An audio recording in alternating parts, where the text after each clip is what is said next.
کہ ان کے دل سے بالکل بے توجہی ہو گئی. انہوں نے کہا اب نہ مجھے باغ چاہیے، نہ مجھے پنچکی چاہیے، نہ مجھے اس کی آمدنی چاہیے، اب تو مجھے خالق اور مالک رب العالمین چاہیے. یہ ہوتا ہے اللہ کا ولی کہ روٹی کے ٹکڑا کھلا کر کیا کیا، پھر کیا کیا، پھر بیٹھ نہیں گیا کہ اب میں نے تجھے یہ چیز سکھائی، اب میرے ساتھ رہ اور یہ کر وہ کر، اب زندگی بھر خدمت کر. نہیں، وہ دنیا کی محبت نکالنی تھی، نکال دیا، اللہ کی محبت کی آگ لگا دی اور غائب ہو گئے، اپنا کام کر کے نکل گئے. یہی اللہ والے کرتے ہیں. کیونکہ دنیا میں تو وہ بیٹھتا ہے لوگوں کے جس کو اس لوگوں کی پڑی، جس کو اللہ کے لیے ہے وہ تو اپنا کام ہوا، حکم ہوا، چلا گیا. اچھا، یہاں پہ ایک اور ذکر آیا خواجہ حاجی شریف کا. خواجہ حاجی شریف یہ کون؟ حضرت ابراہیم قندوزی رحمۃ اللہ نے کہا کہ میرے مرشد نے آگ لگا دی ہے.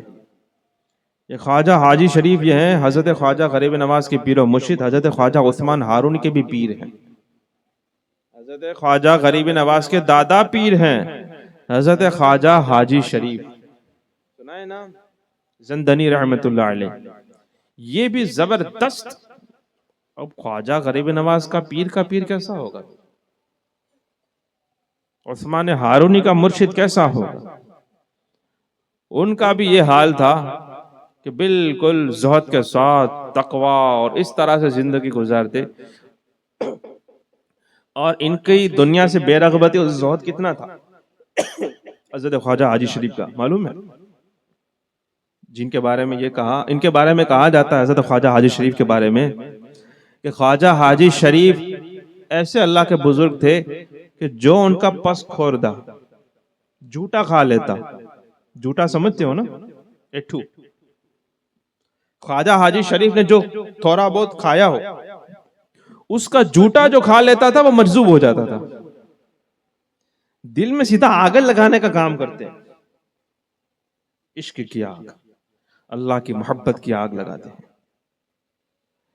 اور یہی کہا حضرت خواجہ ابراہیم قندوزی نے کہ لوگ مجھے دیوانہ کہتے ہیں، سچ ہی تو کہتے ہیں میں اپنے مرشد خواجہ حاجی شریف کا دیوانہ ہوں، اور میرے مرشد نے میری رگ رگ میں آگ لگا دی ہے اور مجھ پر ایسا جذبہ طاری ہو گیا ہے. لیکن آج مجھے لگتا ہے کہ میرا جذبے پر اب سلوک کی سکون طاری ہو جائے گا. خواجہ حاجی شریف کا دنیا سے بے رغبتی کا حال یہ تھا کہ ان کی بارگاہ میں کوئی روکڑا پیش کرتا نا، نقد تحفہ لے کر آتا، تو کیا ہوگا ہمارے پاس اگر آ جائے، آپ سمجھ سکتے ہیں. لیکن یہ کیا کہتے تھے پتہ ہے ان کی سوچ کیا ہوتی ہے اللہ والوں کی. خواجہ حاجی شریف کے بارگاہ میں جب کوئی نقد پیش کیا، تحفہ کرتے، بولے حضرت قبول کیجئے. آپ فرماتے تمہیں درویشوں سے کیا دشمنی ہے جو اللہ کے دشمن کو میرے سامنے لاتے ہو. بولو، یہ ہے خواجہ حاجی شریف. ایک قول کے مطابق ان کا مزار بخارا میں ہے، اور ایک یہ ہے کہ ان کا مزار ہندوستان میں قنوج میں ہے. اللہ کے فضل سے ہماری وہاں پر حاضری ہوئی ہے. کچھ ہمارے احباب بھی ہمارے ساتھ تھے. حضرت خواجہ حاجی شریف کی بارگاہ میں ہماری سلام ہے. حضرت شیخ العالم کے کشف کے مطابق بھی حضرت خواجہ حاجی شریف کا مزار وہیں پر ہے، ہندوستان میں. یہ ہیں اللہ والے. اور جب خواجہ غریب نواز کو جب یہ چیز لگی اور یہ نکلے تو کیا کیا انہوں نے؟ جب وہ روٹی کا ٹکڑا کھایا، سوکھی روٹی کا، اب جو دل میں چیزیں، اچھا وہ چیزیں کچھ پہلے سے ہی ہوتی ہیں، بھی بتا دو. یہ جو صوفیہ اور اولیاء اور یہ سب ہوتے ہیں نا، وہ اس کا صرف ظاہر اور دکھاوا بدلتا ہے کہ وہ ہم کہتے ہیں کہ وہ باغ میں تھے یا کوئی دنیاوی کام کر رہے تھے. اصل میں وہ چیزیں اندر میں دبی دبی پڑی ہی ہوتی ہیں. بس وہ آگ لگانے والا ملنا چاہیے. جس دن مل گیا تمہارا اصلی کام ہو گیا. جیسے کوئی شعلہ ہوتا ہے، شعلہ جب ہوتا ہے اس پر راکھ لگ جاتی ہے، کسی کو دکھتا نہیں ہے، آدمی کہتا ہے اس میں کچھ نہیں ہے، راکھ ہے، لیکن اندر میں آگ لگی ہوئی ہوتی ہے. بس کوئی پھونک مارنے والا ہو اس کو جلا کے رکھ دیتا ہے، پھر آگ پکڑ لیتی ہے. یہی مرشد کا کام ہوتا ہے کہ ایسے جو بندے ہیں اگر نہیں ہے تو ایسا بنا دے، اور بنے ہوئے ہیں تو اس کو پھر بہت اس کو تپش دیتے ہیں. تو خواجہ صاحب کے دل میں تو وہ چیزیں تھی، اللہ کی محبت تھی، دنیا سے بے رغبتی تھی، ماں باپ کا وہ زہد و تقویٰ تو ان کے پاس تھا، بس ایک کام کوئی اور کر رہے تھے۔ جب اس کا وقت آیا تو ایک اللہ کے مرزوق ولی نے ان کو وہ چیز دکھائی۔ کیسے دکھائی؟ وہ ایک اپنا جھوٹا کھلا کر ایسے ان کے دل میں آگ لگی کہ انہوں نے کہا کہ اب مجھے یہ کسی میں انٹرسٹ نہیں ہے، پہلے بھی نہیں تھا، تھا تو پہلے بھی نہیں، بس کام کر رہے تھے، اب کہیں اب کام بھی نہیں کرنا ہے۔ اور پھر کیا کیا؟ سب سے پہلا کام جو انہوں نے کیا ہے، حافظ قرآن تھے، پورا قرآن شریف منہ پر یاد ہے، زبانی یاد ہے، لیکن جب وہ اللہ کی راہ میں نکلے ہیں تو سب سے پہلے علم دین حاصل کرنے کے لیے نکلے۔ اللہ کی معرفت چاہیے، جہالت کے ساتھ معرفت نہیں ہو سکتی۔ معرفت کا نام ہی پہچان ہے۔ پہچان کب ہوگی؟ آپ مجھے پہچانتے ہیں؟ کب پہچانیں گے؟ جب آپ کچھ جانتے ہی نہیں، نہ نام پتا، نہ چہرہ پتا، نہ آواز پتا، نہ کبھی دیکھا، تو اس کا مطلب کہ نہیں پہچانتے۔ یعنی جہالت الگ چیز ہے، جہاں جہالت ہوگی وہاں معرفت نہیں آ سکتی۔ جیسے کوئی کہے کہ یہ عالم بھی ہے اور جاہل بھی ہے، دونوں ایک ساتھ ہو سکتا ہے؟ نہیں ہو سکتا ہے۔ لہذا جو عارف ہوگا وہ عالم بھی ہوگا اور بہترین عالم ہوگا، اور اس کے لیے سب سے پہلے علم ظاہر آتا ہے۔ خواجہ صاحب نے سب سے پہلا کام یہ کیا۔ آئندہ پھر کیا واقعات ہوئے، اس راہ میں کیا کیا آیا، کس طرح سے ان کے واقعات ہوئے، جتنا ہمارے پاس دن ہے، جتنا وقت ہے، انشاءاللہ تبارک و تعالی ہم سماعت کریں گے۔ بولو اتنی باتیں سمجھ میں آئی کہ نہیں آئی؟ کتنوں کو سمجھ میں آئی؟ ہاں تو کیا کرے؟ ہاں آپ کو نہیں آئی؟ ہاں لاسٹ میں آئے نا، اس لیے نہیں آئی، پہلے آ جانا چاہیے، کیونکہ ہماری ٹرین ایسی ہے کہ چالو گاڑی پہ کوئی چڑھ نہیں سکتا ہے۔ جب تک ویسل بجے اسے پہلے سے جو لوگ بیٹھ جاتے ہیں وہی منزل تک پہنچتے ہیں، بیچ میں جاتا ہے گر جاتا ہے، کیونکہ ہماری بات وہ ہوتی ہے، پوری بات کرنی ہوتی ہے، آدھا گھنٹے پہلے اس کا بیک گراؤنڈ شروع ہوتا ہے، پہلے سے سنے گا تو مست سمجھ میں آ گیا نا آپ کو۔ ہاں تو یہ باتیں ہیں، اس میں کئی ساری باتیں ہم نے نکالی۔ آپ کا نام، آپ کے والدین ماجدین کا نام، ان کی کچھ اوصاف کے بارے میں، اور خواجہ غریب نواز بچپن سے ہی ایسے ہی دل نواز تھے۔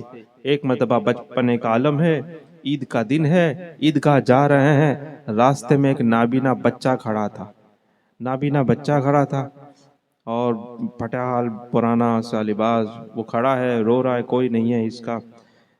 تو ویسے یہ ہمارے بچوں کے ساتھ بھی ہوتا ہے اور آپ کے ساتھ بھی ہوا ہوگا کہ جب آپ تیار ہو کے جا رہے ہیں، راستے میں کئی سارے ایسے لوگ ملتے ہیں، بچپن میں کیا کرتے ہیں؟ مذاق اڑاتے ہیں، ہے نا؟ کسی کی آنکھیں نہیں ہے تو کتنے مذاق اڑاتے ہیں، کیا کچھ ہوتا ہے، تربیت نہیں ہے نا۔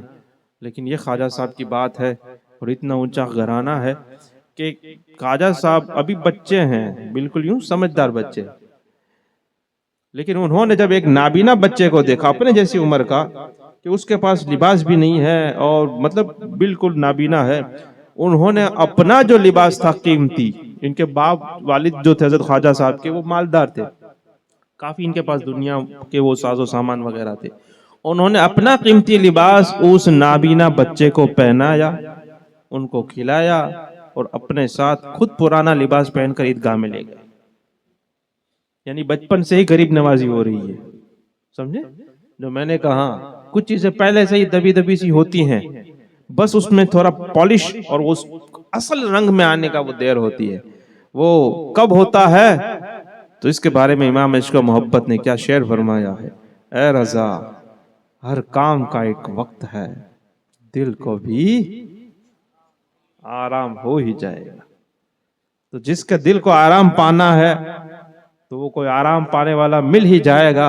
اور اس کے بارے میں بہترین ہماری حوصلہ افزائی کرنے والی آیت مبارکہ جو میں نے خطبے میں پڑھی، اللہ تعالیٰ فرماتے ہیں: من جاہدوا فینا لنہدینہم سبلنا، کہ جو ہماری راہ میں کوشش کریں گے، محنت کریں گے، ہم ضرور ان کو اپنے راستے دکھا دیں گے۔ جو ہماری راہ میں محنت کرے گا، کوشش کرے گا، جد و جہد کرے گا، اسے پتا نہیں کہ اللہ تک کیسے پہنچتے ہیں، اسے نہیں پتا، لیکن ایک دل میں طلب ہے، وہ راستہ نہیں جانتا، اسے کچھ بھی نہیں پتا ہے، اسے بس یہ کہ بس پہنچنا ہے۔ فرماتا ہے کہ جو محنت کرے گا، لا لام تاکید ب نون تاکید ثقیلا، یعنی جب ضرور ضرور تاکید کے ساتھ کہا جاتا ہے تو عربی میں یہ آتا ہے لنہدین، ہم ضرور اس کی ہدایت کریں گے، ہم ضرور اس کو دکھا دیں گے، کیا سبلنا، ہمارے راستے دکھا دیں گے، ایک نہیں بہت سارے راستے ہم دکھائیں گے۔ اور جب راستے دکھائیں گے تو راستہ دکھانے والا پہلے دکھائے گا، پہلے راستہ دکھانے والا ملے گا تو راستہ دکھائے گا نا۔ تو یہ ہے ہر کام کا ایک وقت ہے، جب وہ وقت آتا ہے تو وہ ہادی و رہنما بھی مل جاتا ہے اور وہ راستہ بھی ہمیں دکھا دیتا ہے۔ سورہ فاتحہ میں ہمیں دعا سکھائی جاتی ہے اہدنا الصراط المستقیم، ہمیں سیدھے راستے پر چلا، اور ساتھ میں کیا، سیدھے راستے سے بات نہیں، صراط الذین انعمت علیہم، ان لوگوں کا راستہ جن پر انعام نازل ہوا۔ تو جب کسی کے دل میں وہ طلب اور لگن ہوتی ہے، وہ اللہ پہ بھروسہ کر کے، اللہ سے امید لگا کر، اللہ کی رحمت سے آس باندھ کر، جب اپنی طرح سے کچھ نہ کچھ کوشش اللہ کی راہ میں کرتا رہتا ہے، جد و جہد کرتا رہتا ہے، ایک نہ ایک دن اللہ وہ اس کی رہنمائی کے لیے انعام والا آتا ہے، جو ہم کو بھی انعام والا بنا دیتا ہے۔ وہ صراط مستقیم والا آتا ہے جو ہمیں بھی صراط مستقیم پر چلا دیتا ہے۔ ہم نہیں جانتے کون ہے، کب ہے، کہاں ہے، ہمیں کون راستہ دکھائے گا، اللہ تک، معرفت تک۔ غریب نواز کے بارے میں آپ سنے، آپ نے 18 سال تک کچھ اور کام کر رہے ہیں، ایک مجذوب بزرگ ایسی آگ لگا کر غائب ہو جاتے ہیں۔ اب یہ گئے ہیں علم دین حاصل کرنے کے لیے، ابھی مرید نہیں بنے ہیں، ابھی معرفت کا راستہ ابھی نہیں شروع ہوا ہے، ابھی وہ سلوک اور مجاہدہ پر نہیں چلے ہیں، ابھی صرف اور صرف علم دین حاصل کرنے کے لیے نکلے ہیں۔ اور کون سا علم دین؟ جو ہمارے مدرسوں میں پڑھایا جاتا ہے، جو دارالعلوم میں جو پڑھایا جاتا ہے، وہ علم، جو پڑھنے والے کو ہم عالم کہتے ہیں۔ پہلے آپ عالم بنے، حافظ تو تھے ہی۔ اب غریب نواز جب معرفت کے لیے اور اللہ کے لیے نکلے تو حافظ تو تھے، عالم بنے، پھر جا کر عارف بن رہے ہیں، اور یہاں تو نہ حافظ ہے نہ عالم ہے۔ جان ماں کوئی جانے نہیں، ہوں وہ نہیں پھئی آوڑتا کچھ ہے نہیں، میرا نام فتح خان، ایسا حال ہے کہ نہ حافظ ہے نہ عالم ہے، نہ پتہ نہیں اس کو بھی کہ کون ہے، اور بڑی بڑی باتیں ہو رہی ہیں، اور پھر باتیں ہی ہوتی ہیں۔ بہرحال ایسا نہیں ہوتا ہے، یہ پورا ایک سسٹم ہوتا ہے۔ امام شافعی رحمۃ اللہ علیہ نے فرمایا لم یتخذ اللہ ولیا جاہلا، اللہ تعالیٰ نے کسی جاہل کو اپنا ولی نہیں بناتا ہے، تو جس کو بھی ولی بنائے گا پہلے اس کو علم دے گا۔ اب کیسے علم دیتا ہے وہ الگ بات ہے، کبھی وہ سامنے بٹھا کر کسی کے پاس دیتا ہے، اور کبھی دلوں میں وہ باتیں ڈال دیتا ہے اور وہ علم لدنی عطا کر فرما دیتا ہے، وہ الگ بات ہے، لیکن عالم ضرور ہوگا وہ۔ اللہ تعالیٰ مجھے اور آپ کو ان باتوں کی سمجھ عطا فرمائے، اور اولیاء اللہ کے طریقوں اور ان کا جو زندگی مبارکہ ہے، خصوصاً حضرت خواجہ غریب نواز رضی اللہ تعالیٰ عنہ کی پاکیزہ مقدس زندگی میں سے ہمیں بھی کون چھینٹے اللہ تعالیٰ نصیب فرمائے، ہمیں بھی وہ ہدایت اور وہ نور جن راستوں پہ چلیں۔ اور رب نے یہ دعا سکھائی ہمیں کہ صراط مستقیم کی دعا مانگو، اور یہ بھی مانگو کہ ان لوگوں کا راستہ جن پر انعام نازل ہوا، اور یہ بھی فرما دیا کہ کن پر انعام نازل ہوا، اولئک انعم اللہ علیہم من النبیین والصدیقین والشہداء والصالحین، وہ انعام والے لوگ نبی ہیں، صدیق ہیں، شہید ہیں، اور وہ اولیاء ہیں، وہ بھی بتا دیا۔ تو جب ہمیں ان کے راستے پہ چلنا ہے تو پتہ تو لگانا پڑے گا نا کہ کس راستے سے گزرے ہیں، کیا ہم جو اپنے من سے چل رہے ہیں کیا وہ بھی وہی راستے پہ چل رہے تھے؟ اگر ان کا راستہ اور ہمارا راستہ جو ابھی ہم جی رہے ہیں اگر سیم ہے تو پھر ہم ہدایت پر ہیں، ٹینشن نوٹ۔ اور اگر وہ ان کا راستہ کچھ اور تھا، ہمارا راستہ کچھ اور ہے، تو اگر وہ ہدایت پر ہیں اور ہدایت پر تھے تو ہم کس پر ہوئے؟ سمجھ بات آ رہی نہیں کہ نہیں آ رہی ہے؟ جیسے ہم کہیں پہ جا رہے ہیں احمد آباد، ہمیں 5 الگ الگ راستے نظر آتے ہیں، اب جو لوگ احمد آباد پہنچ گئے وہ اس راستے سے ہو کے گئے، اب ہمیں بھی پہنچنا تو احمد آباد ہے، پہنچنا تو احمد آباد ہے، تو کون سے راستے پہ چلنا چاہیے؟ جو پہنچ گئے ہیں اسی راستے پہ چلنا چاہیے۔ ہم کبھی ادھر کوئی دو چار لوگوں نے ادھر کا راستہ لیا، کبھی ادھر کا لیا، کبھی ادھر کا لیا، کبھی ادھر کا لیا۔ پہنچنے والے اگر اس راستے سے پہنچے ہیں تو یہ چار والوں کا کیا ہوگا؟ کہاں سے کہاں نکلیں گے؟ اسے بھی پتا نہیں ہوگا سو تھے گی راستہ ہی تم نے غلط چنا تھا، لہذا یہ صراط مستقیم کا راستہ یہ ہے۔ اور اللہ نے دوسری جگہ وَاتَّبِعْ سَبِيلَ مَنْ أَنَابَ إِلَيَّ، ان لوگوں کے راستے پہ چل جو میری طرف رجوع لایا، میری طرف پلٹا، باغ بیچ کر میری طرف آیا، تو اس کے راستے پہ چل۔ اب اس کا راستہ تو ہمیں معلوم ہی نہیں ہے کہ وہ کس راستے پہ چلے، وہ کیا کرتے تھے۔ بس غریب نواز کے بارے میں دو تین باتیں معلوم ہیں۔ کیا باتیں معلوم ہیں آپ کو؟ کیا جانتے ہیں؟ ایک ورنا ساگر ہے نا، کوزے میں بڑھ دیا، واہ سبحان اللہ۔ پھر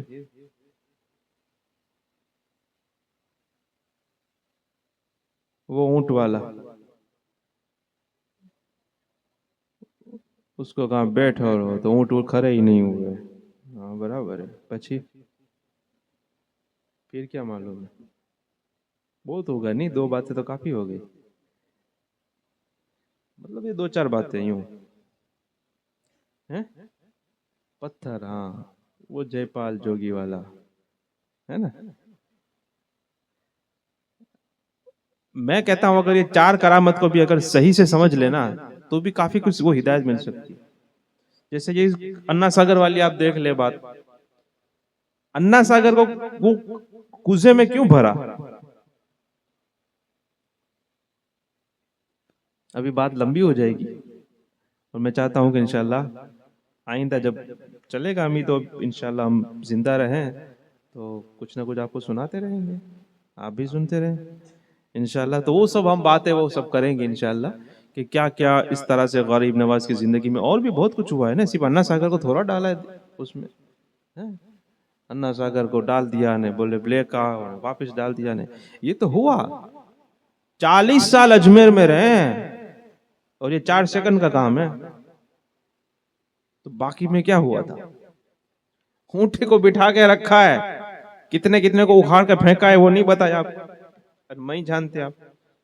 انشاءاللہ تبارک و تعالی ہم سماعت کریں گے، اللہ تعالی مجھے اور آپ کو صراط مستقیم پر چلائے، غوث و خواجہ و رضا کے راستے پر چلائے، اور منزل مقصود تک پہنچنا ہمارے لیے آسان سے آسان تن فرمائے۔ کسی طرح کی کوئی غلطی وغیرہ ہو گئی ہو قابل گرفت تو میں رجوع کرتا ہوں، استغفر اللہ الذی لا الہ الا هو الحی القیوم واتوب الیہ، اشہد ان لا الہ الا اللہ وحدہ لا شریک لہ، اشہد ان محمد عبدہ ورسولہ۔ السلام علیکم ورحمۃ اللہ وبرکاتہ۔